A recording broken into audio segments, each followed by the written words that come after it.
నూరు కట్ల పిశాచం కథలు బహుదూరపు బాటసారి. ఒకానొకప్పుడు ఉజ్జయిని నగరం సకల సౌభాగ్యాలతో వర్ధిల్లుతూ ఎక్కడెక్కడి వారికి ఆకర్షణీయంగా ఉండేది. అక్కడ స్థిరపడాలన్న ఆశతో సుదీప్తుడనేవాడు ఉన్న ఊళ్ళో తనకున్న ఆస్తులన్నీ అమ్మి బంగారు కాసులుగా మార్చుకొని ఉజ్జయినికి వచ్చాడు. సుదీప్తుడు ఉజ్జయినికి చేరుకునేసరికి బాగా చీకటి పడింది. బస చేయడానికి సమీపంలో ఉన్న సత్రానికి వెళితే సత్రం అధికారి ఖాళీ లేదన్నాడు. సుదీప్తుడు ఆయన్ని బ్రతిమాలుతూ, అయ్యా, బహుదూరపు బాటసారిని, ఈ రాత్రిపూట ఎక్కడికని వెళ్ళగలను? తలదాచుకునేందుకు ఎక్కడైనా ఇంత చోటివ్వండి చాలు అని అన్నాడు. గదులైతే ఖాళీ లేవు. నీవు బయట పడుకుంటానంటే నాకేమీ అభ్యంతరం లేదు. కానీ ఉజ్జయినిలో దొంగల బెడద ఎక్కువగా ఉంది. నీ దగ్గర విలువైన వస్తువులు ఏమైనా ఉంటే జాగ్రత్త అని హెచ్చరించాడు. సుదీప్తుడు సత్రం అధికారికి కృతజ్ఞతలు తెలుపుకొని సత్రం నడవలో పడుకున్నాడు. తన దగ్గర ఉన్న బంగారు కాసుల మూటను కౌగులించుకొని పడుకున్నాక కాసేపటికి అతడికి ఒళ్ళు తెలియని నిద్ర పట్టేసింది. ఒక రాత్రివేళ దొంగ ఒకడు సత్రం నడవలో ప్రవేశించి సుదీప్తుడి మూట లాక్కొని బయటకు పరిగెత్తాడు. సుదీప్తుడికి మెలకువ వచ్చి వెంటనే దొంగ, దొంగ అని అరుస్తూ దొంగను తరిమాడు. దొంగ సత్రం దాటి నడిచే బాట మీదకు వచ్చేసరికి ఆ సమయంలో అలా పోతున్న ఆజానుబాహుడు ఒకడు అతన్ని పట్టుకున్నాడు. సుదీప్తుడు చప్పున ఆజానుబాహుణ్ణి కలుసుకొని విషయం చెప్పాడు. ఆజానుబాహుడు సుదీప్తుడి మూటను సుదీప్తుడికి ఇప్పించి, మా ఉజ్జయినికి చెడ్డ పేరు తెస్తున్న ఈ దొంగను నీ ఇష్టం వచ్చినట్లు చావబాదు అని అన్నాడు. నా డబ్బు నాకు దొరికింది. ఈ దొంగ మీద నాకు జాలి మినహా ఇంకే భావమూ లేదు. వాణ్ణి వదిలిపెట్టండి అన్నాడు సుదీప్తుడు. దొంగతనం చేసిన వాణ్ణి శిక్షించకపోతే దొంగలు పేట్రేగిపోతారు. వీణ్ణి చావదన్నాల్సిందే అన్నాడు ఆజానుబాహుడు. అయితే దొంగను నాకు అప్పగించండి అన్నాడు సుదీప్తుడు. ఆజానుబాహుడు దొంగను సుదీప్తుడికి అప్పగించాడు. సుదీప్తుడు వాడితో, ఈరోజు నేను నిన్ను కొట్టకుండా వదిలిపెడుతున్నాను. నేరాన్ని క్షమించడమే పెద్ద శిక్ష అని నా అభిప్రాయం. బహుదూరపు బాటసారిగా నేను చెప్పిన మాట గుర్తుంచుకొని దొంగతనాలు మానేసి గౌరవంగా బ్రతికావా సరే సరి. లేకుంటే ఇక మీదట పట్టుబడిన దొంగల్ని ఎవరూ క్షమించరు అని వదిలిపెట్టేశాడు.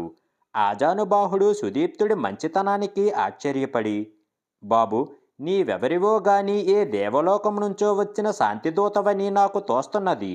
నీ వివరాలు నాకు చెప్పు అని అన్నాడు. అయ్యా, నేను బహుదూరపు బాటసారిని. ఉజ్జయినిలో స్థిరపడాలని వచ్చాను అన్నాడు సుదీప్తుడు.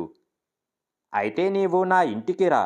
మనిద్దరికీ ఒకరి వల్ల ఒకరికి ప్రయోజనం ఉంటుంది అంటూ ఆజానుబాహుడు సుదీప్తుణ్ణి తన ఇంటికి తీసుకువెళ్ళాడు.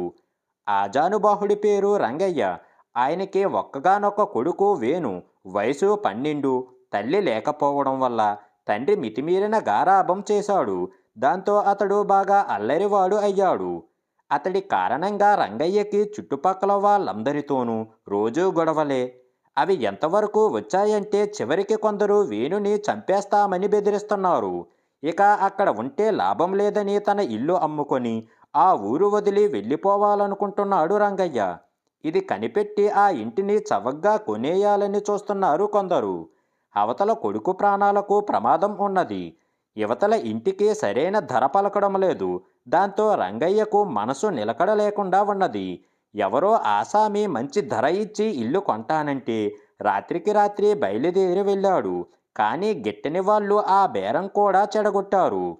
సుదీప్తుడు రంగయ్య కథ విని, మీ ఇంటికి సరైన ధర చెప్పండి, నేను మీ ఇల్లు కొంటాను అని అన్నాడు. రంగయ్య ఎంతో సంతోషించి, నాకు అత్యాశ లేదు. నా ఇంటికి 100 బంగారు కాసులు ఇస్తే చాలనుకుంటున్నాను. మంచి రోజుల్లో అయితే ఇంత పెద్ద మేడకు 200 బంగారు కాసులైనా వచ్చేవి. ఇప్పుడు నా పరిస్థితి కనిపెట్టి ఎవ్వరూ 10 బంగారు కాసులు మించి ఇవ్వమంటున్నారు అని అన్నాడు. సుదీప్తుడు 100 బంగారు కాసులకు రంగయ్య ఇల్లు కొనడానికి అంగీకరించాడు. ఆ రాత్రికి అతడు రంగయ్య ఇంట్లోనే పడుకున్నాడు. ఉదయం నిద్రలేచి ముఖ ప్రక్షాళనం కావిస్తూ ఉండగా అతడి తలకు రాయొకటి వచ్చి తగిలి గాయమై కొద్దిగా రక్తం కూడా స్రవించింది. ఈలోగా రంగయ్య తన కొడుకు వేణును వెంటబెట్టుకొని వచ్చి, వీడే నీ మీద రాయి విసిరాడు. వీణ్ణి నీ ఇష్టం వచ్చినట్లు శిక్షించు అని అన్నాడు. సుదీప్తుడు వేణుని ఆప్యాయంగా పలకరిస్తూ, ఏమయ్యా, నువ్వు నా మీద రాయి విసిరావు సరే, తలను కొట్టాలనుకున్నావా, వీపును కొట్టాలనుకున్నావా అని అన్నాడు. దీనికి రంగయ్య చిరాకుపడి, ఈ శుష్క ప్రశ్నలు దేనికి అని అన్నాడు. ఇవి శుష్క ప్రశ్నలు కావు. మీ వాడు నాకు చాలా దూరంగా ఉన్నాడు. అంత దూరం నుంచి గురి చూసి అనుకున్న లక్ష్యాన్ని కొట్టడం చాలా కష్టం. మీ వాడు నన్ను తల మీద కొట్టాలనుకుని తల మీదే కొట్టాడంటే వాడి గురి చాలా గొప్పది. అలాంటి వాణ్ణి మంచి యుద్ధవీరుణ్ణి చెయ్యవచ్చు. లేదంటే వాడికి గురి చూసి లక్ష్యాన్ని కొట్టడం నేర్పాలి. ఆ విషయంలో నా ప్రావీణ్యం ఎంత గొప్పదంటే ఇంతవరకు ఒక్కసారి కూడా నా గురి తప్పలేదు. కావాలంటే గురిచూసి కొట్టడంలో సులువులు మీ వేణుకి నేను నేర్పగలను అన్నాడు సుదీప్తుడు. ఈ మాటలు వింటూనే వేణులో కుతూహలం రేగింది. మీ గురి ఎంత గొప్పదో చూస్తాను. నేను దూరంగా నిలబడతాను. నేను చెప్పిన చోట నా ఒంటికి తగిలేలా రాయి విసరండి, చూద్దాము అని అన్నాడు. నిన్ను కొడితే నీకు దెబ్బ తగులుతుంది నాయనా. ఒక్క విషయం గుర్తుంచుకో, మన నేర్పు మంచివాళ్లను బాధించడానికి కాదు, దుర్మార్గుల్ని శిక్షించడానికే ఉపయోగపడాలి అంటూ సుదీప్తుడు అప్పటికప్పుడు ఒక బల్లను చూపించి దాని మీద 3 బొమ్మలు పెట్టించి తను దూరంగా వెళ్ళి అక్కడి నుంచి గురిచూసి వేణు కోరిన బొమ్మను పడిపోయేలా కొట్టాడు. ఇది చూసిన వేణు తెల్లబోయి, ఈ విద్య నాకు నేర్పండి, నేను మీకు శిష్యుడినవుతాను అని అన్నాడు. నేను చెప్పినట్లు వింటానంటే నిన్ను నా శిష్యుణ్ణి చేసుకుంటాను అన్నాడు సుదీప్తుడు. మిమ్మల్ని రక్తం వచ్చేలా కొట్టాను, అయినా నన్ను తిట్టలేదు మీరు. మీ గురి ఎలా ఉంటుందో చూడాలనుకున్నాను. నాకు దెబ్బ తగులుతుందని చెప్పి నా బదులు బొమ్మల్ని పెట్టి కొట్టారు. మీ అంత మంచివాళ్ళని నేనెక్కడా చూడలేదు. మీరు చెప్పినట్లు విని మీకు శిష్యరికం చేస్తాను అని అన్నాడు. అప్పుడు రంగయ్య సంతోషం అంతా ఇంతా కాదు. బాబు, నీవు సామాన్యుడివి కాదు, దేవదూతవు. ఎవరి మాట వినడనుకున్న నా కొడుకుని ఇట్టే వశపరుచుకున్నావు. ఇక నువ్వు ఈ ఇల్లొదిలి వెళ్లాల్సిన అవసరమేమీ లేదు. నువ్వు నాతోనే నా ఇంట్లో ఉండిపో. నిన్ను నా పెద్ద కొడుకుగా భావిస్తాను అన్నాడు అతడు. సుదీప్తుడు అందుకు సంతోషంగా అంగీకరించాడు. అలా 4 రోజులు గడిచాయి. ఒక రోజున రోగిష్టివాడొకడు రంగయ్య ఇంటికి వచ్చి సరాసరి సుదీప్తుణ్ణి కలుసుకొని, ముసలివాణ్ణి అయ్యాను కదా అని నా ఇంటిని వాటాలు వేసి కన్న కొడుకులకి ఇచ్చేశాను. ఆ సమయంలో నాకు ఏదో రోగం పట్టుకున్నది. ఇంకా నా దగ్గర కొంత డబ్బు ఉన్నది. నా ఖర్చు నేనే పెట్టుకుంటానని చెప్పినా కూడా నా రోగం తమకు అంటుతుందని భయపడి కన్న కొడుకులే నన్ను ఇంట్లో ఉండనివ్వటం లేదు. ఈ ఇంటిని 15 బంగారు కాసులకి కొందామనుకున్నాను. హాయిగా ఈ ఇంట్లో ఉండి వైద్యం చేయించుకుందాము అనుకున్నాను. నువ్వు రావడంతో నాకు ఆ అవకాశం పోయింది. నువ్వు దుష్టుడివి, పాషాండుడివి అంటూ తిట్టడం మొదలుపెట్టాడు. సుదీప్తుడు ఆ మాటలు ఓపికగా విని, అయ్యా, ఊరికే ఎందుకు నోరు పారేసుకుంటావు? నీకెక్కడా ఆశ్రయం దొరక్కపోతేనేం, నేను లేనా? ఇక్కడికి వచ్చి నాతో ఉంటానంటే ఎవరు కాదన్నారు? నీ రోగం తగ్గేదాకా నేనే నీకు సేవలు కూడా చేస్తాను. ఆ పైన నీ ఇష్టం అని అన్నాడు. రోగిష్టివాడు తెల్లబోయాడు.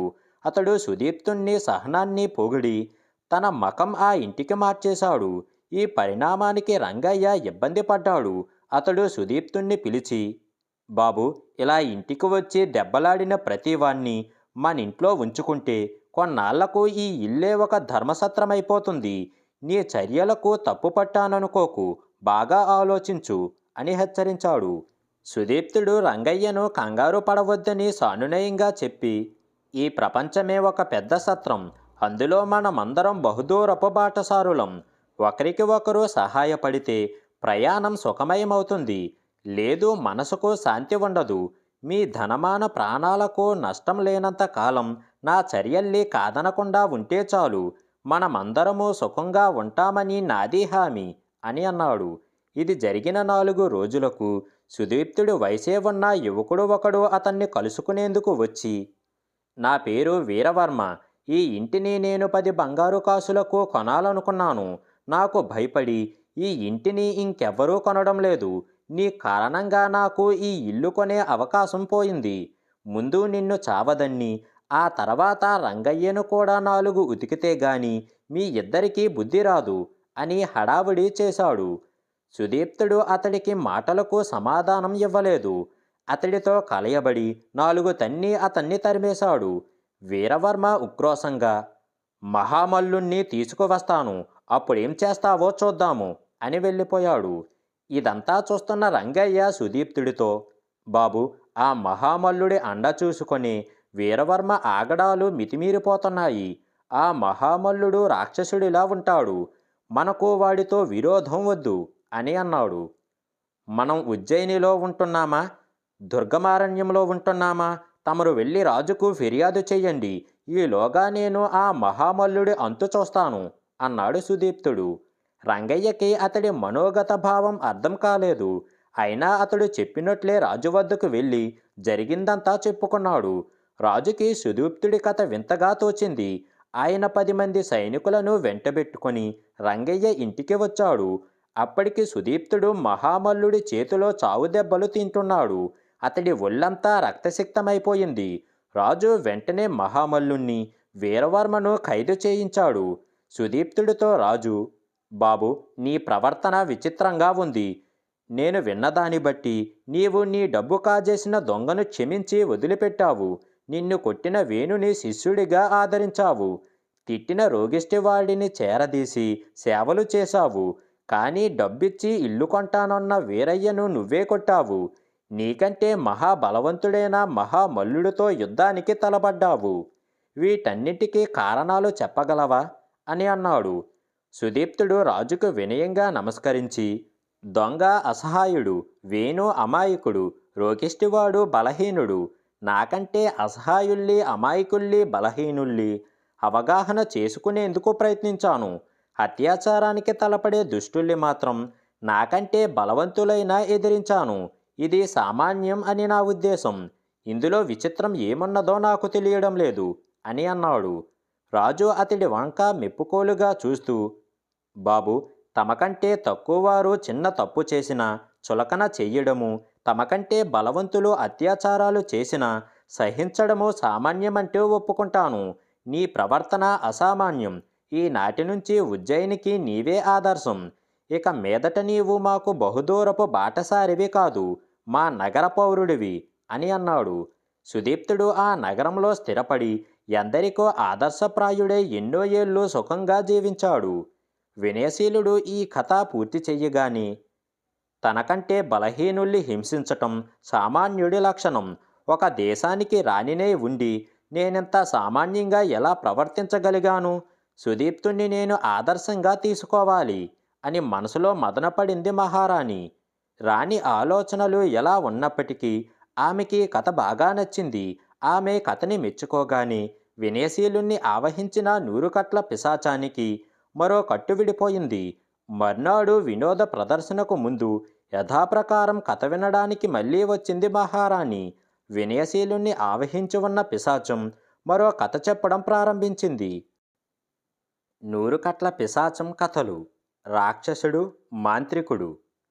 ఒకానొకప్పుడు విదేహ దేశాన్ని వీరసేనుడనే రాజు పరిపాలిస్తూ ఉండేవాడు. ఒక రోజున ఆ రాజు కొలువు తీరి ఉండగా విరూపాక్షుడనే మాంత్రికుడు వచ్చి, మహాప్రభు, మంత్రవిద్యలో నాకు నేనే సాటి. నా విద్యలతో రోజుకొక రకంగా తమకు వినోదం కలిగించగలను. నాకు తమ కొలువులో స్థానం ఇప్పించండి అని అన్నాడు.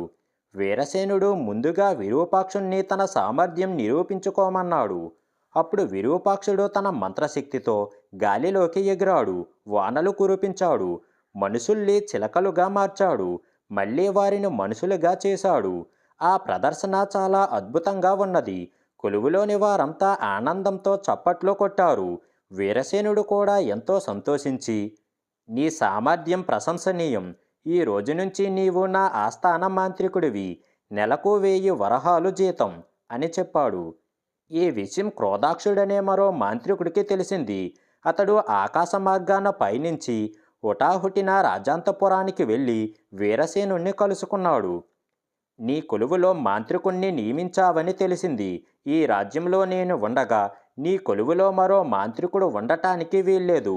వాణ్ణి తీసేసి నన్ను ఆస్థాన మాంత్రికుడిగా నియమించు అన్నాడు క్రోధాక్షుడు. వీరసేనుడికి కోపం వచ్చినా తమాయించుకొని, ఆస్థాన మాంత్రికుడి పదవి నీకు తగినది కాదు. నెలకు 1000 వరహాలు జీతం నీకు చాలా తక్కువ. కాదంటావా? అని అన్నాడు. అవును. నాకు తగిన జీతం నెలకు 1,00,000 వరహాలు. ఆ మాత్రం ఇవ్వగల సంపద నీకు ఉన్నది అన్నాడు క్రోధాక్షుడు. నా వద్దనున్న సొమ్ము నాది కాదు, ప్రజలది. ఒక మాంత్రికుడి కోసం నెల నెలా 1,00,000 వరహాలు ప్రజాధనం వృధా చేయడం భావ్యం కాదు. నా మాట విని నీవు ఇక్కడి నుంచి వెళ్ళిపో అన్నాడు వీరసేనుడు. క్రోధాక్షుడికి కోపం వచ్చింది. అతడు తన మంత్రదండాన్ని గాలిలోకి ఆడించాడు.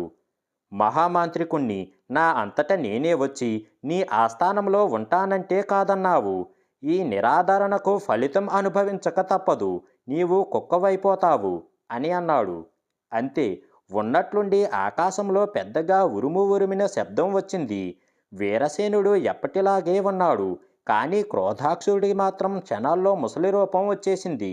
అతడు నిలువెల్లా వణికిపోతూ, ఇలా ఎలా జరిగింది? నీకు మంత్రవిద్యలు తెలుసునని నాతో సహా ప్రజలెవ్వరికీ తెలియదు. నీకు మంత్రవిద్యలు తెలియడమే కాదు, వాటిలో నన్ను మించిన వాడివని అర్థమయ్యింది. నన్ను మించిన మాంత్రికుడుగా నిన్ను తీర్చిదిద్దిన ఆ గురువు ఎవరో చెబుతావా అని అన్నాడు. వీరసేనుడు నవ్వి, ఏ గురువు వద్ద నేను మంత్రవిద్యలు నేర్వలేదు. నాకు వాటిపై ఆసక్తి కూడా లేదు. రాజ్యాభిషేకం నాడు రాజపురోహితుడు నా వ్రేలికి ఒక ఉంగరం తొడిగాడు. నా నుంచి ఆ ఉంగరాన్ని ఏ శక్తి వేరు చెయ్యలేదు. ఆ ఉంగరం నా వ్రేలికి ఉన్నంత కాలం నన్ను, నా సన్నిహితుల్ని, నా ప్రజల్ని ఏ దుష్ట మంత్రశక్తి బాధించలేదు. ఇది తరతరాలుగా మా రాజకుటుంబానికి సంక్రమిస్తున్న వరం అని చెప్పాడు. క్రోధాక్షుడు దీనంగా ముఖం పెట్టి, ఈ విషయం ముందే నాకు తెలిస్తే బాగుండేది. నాకిలా ముసలి రూపం వచ్చేది కాదు.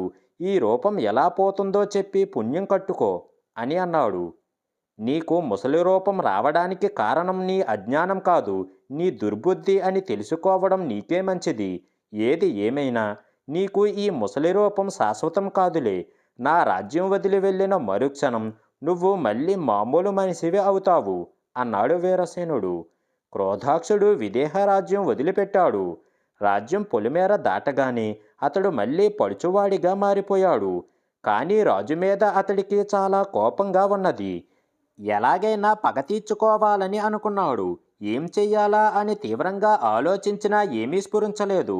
చివరికి ఏం చెయ్యాలో తెలియక తన వద్దనున్న మాయా దుర్భిని బయటకు తీశాడు. అతడు ఏం ప్రశ్న అడిగినా అందులో అతడికి సమాధానం కనబడుతుంది. క్రోధాక్షుడు మంత్రదండంతో మాయా దుర్భిని తాకి, వీరసేనుడిపై నా పగ తీరే సాధనం చూపించు అని అడిగాడు.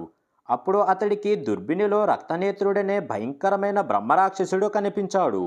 అతడు వింధ్యపర్వత శ్రేణుల్లో ఒంటరిగా ఉంటున్నాడని, గాలినే భోంచేస్తూ చాలా కాలంగా బ్రహ్మ సాక్షాత్కారం కోసం తపస్సు చేస్తున్నాడని తెలిసింది. క్రోధాక్షుడు వెంటనే అతడి దగ్గరకు వెళ్ళాడు. అప్పటికి సాయం సమయం అయ్యింది. అప్పుడు రక్తనేత్రుడు కొండలపై ప్రవహించే ఓ చిరు జలపాతం వద్ద స్నానం చేస్తున్నాడు. క్రోధాక్షుడు అతడికి నమస్కరించి, మిత్రమా, నేను క్రోధాక్షుడనే మాంత్రికుణ్ణి. ఈ ప్రపంచంలో బలానికి నీకు నీవే సాటి అని చెప్పుకోగా విని నిన్ను చూడవచ్చాను. ఇక్కడ నీవు ఒంటరిగా ఏం చేస్తున్నావు అని అడిగాడు. రక్తనేత్రుడు మాంత్రికుడు వంక ఆశ్చర్యంగా చూశాడు. నన్ను ఆమడ దూరంలో చూస్తేనే చాలు, మహావీరులు కూడా ఒక్క ఉదుటున కాళ్ళకి బుద్ధి చెబుతారు. నువ్వేమో నాకు దగ్గరగా వచ్చి మిత్రమా అని పలకరించావు. నీ ధైర్యం మెచ్చుకోతగ్గదే, కానీ అది నీ ప్రాణాల్ని కాపాడలేదని తెలియదా అని అన్నాడు. ముందే చెప్పానుగా, నేనొక మాంత్రికుణ్ణి అని. ఎంత బలవంతుడి నుంచైనా సరే నన్ను నేను కాపాడుకోగల శక్తిమంతుణ్ణి. నా ధైర్యానికి అదే కారణం. అమిత బలవంతుడివైన నీవు ఒంటరిగా ఇలాంటి చోట ఎందుకు ఉంటున్నావో తెలుసుకోవచ్చా అన్నాడు క్రోధాక్షుడు. నాకీ రాక్షస జీవితంపై విరక్తి పుట్టింది. బ్రహ్మ సాక్షాత్కారం కోసం తపస్సు చేస్తున్నాను. అదేమిటో ఎంతకాలం గడిచినా దైవ సాక్షాత్కారం కావడం లేదు అన్నాడు రక్తనేత్రుడు విచారంగా. క్రోధాక్షుడు నవ్వి, నీకు బలమే కానీ తెలివి లేదు. అందుకే ఇన్ని సంవత్సరాల కాలాన్ని వృధా చేశావు.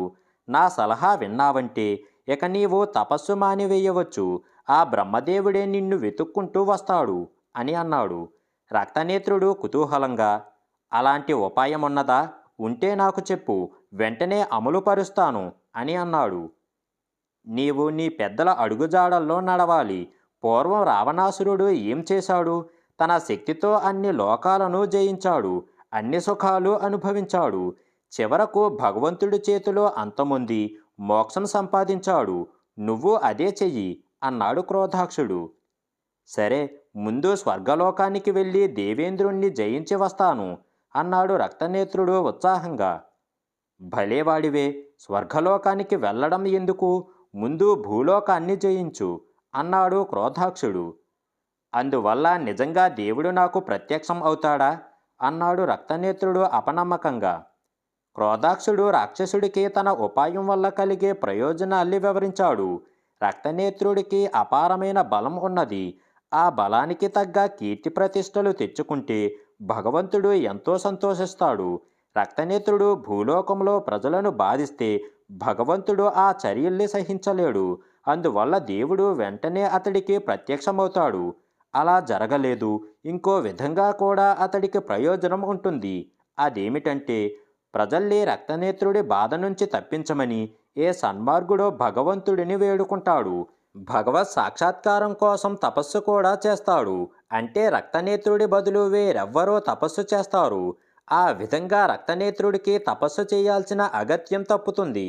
తపోఫలము లభిస్తుంది. ఈ ఉపాయం రక్తనేత్రుడికి బాగా నచ్చింది.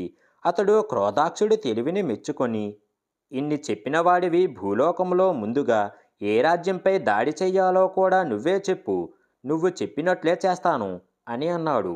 క్రోధాక్షుడు అతడికి విదేహ దేశాన్ని సూచించాడు. సరే, రేపు సూర్యోదయమయ్యేలోగా నేను విదేహ రాజ్యాన్ని వశపరుచుకుంటాను. ఈ సాయం సమయాన్ని మనం విలాసంగా గడుపుదాము అన్నాడు రక్తనేత్రుడు. క్రోధాక్షుడు తన మంత్రశక్తితో అప్పటికప్పుడు విలాసినుల్ని సృష్టించి వారి చేత మధుర పదార్థాలను పానీయాలను వడ్డింపజేశాడు. వారి సాంగత్యంలో ఆ ఇద్దరూ కాసేపు కులాసాగా గడిపి నిద్రకు పడ్డారు.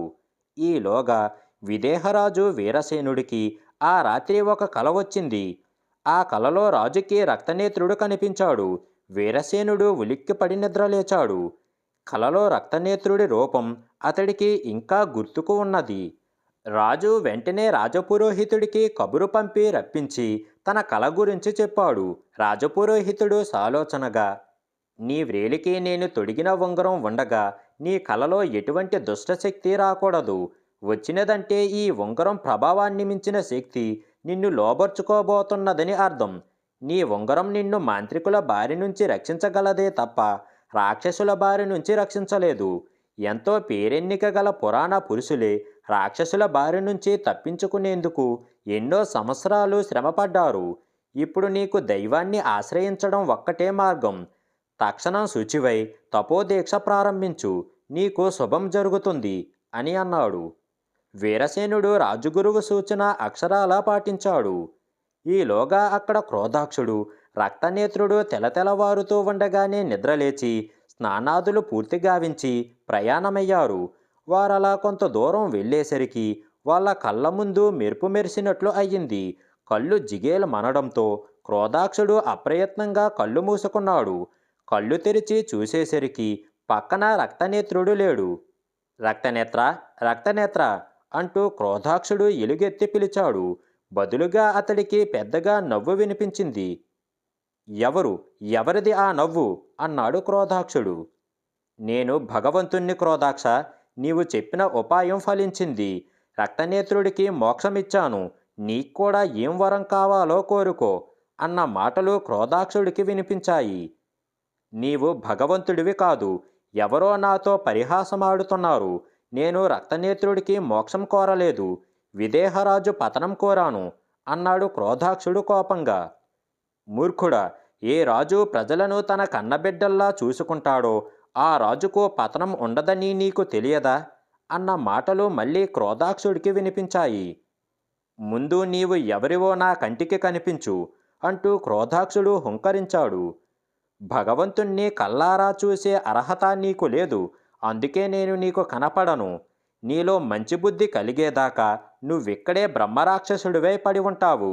నీకు మంత్రశక్తులు ఉన్నప్పటికీ ఈ వింధ్య పర్వత శ్రేణులు దాటి ఎక్కడికి వెళ్ళలేవు. నీకు ఇదే నా శాపం అన్న మాటలు మళ్ళీ క్రోధాక్షుడికి వినిపించాయి. అంతే, క్రోధాక్షుడికి బ్రహ్మరాక్షసుడి రూపు వచ్చేసింది. అతడు దీనంగా, హే ప్రభు, నిన్ను నమ్ముతున్నాను, నాకు ఈ రాక్షస రూపం పోగొట్టు, నన్ను రక్షించు అంటూ కేకలు పెట్టాడు. దానికి బదులుగా, మళ్ళీ ఏదో రోజున నీ వంటి మాంత్రికుడు దురాశతో నీ వద్దకు చేరకపోడు, అంతవరకు నీకు శాప విముక్తి లేదు అనే మాటలు క్రోధాక్షుడికి వినిపించాయి.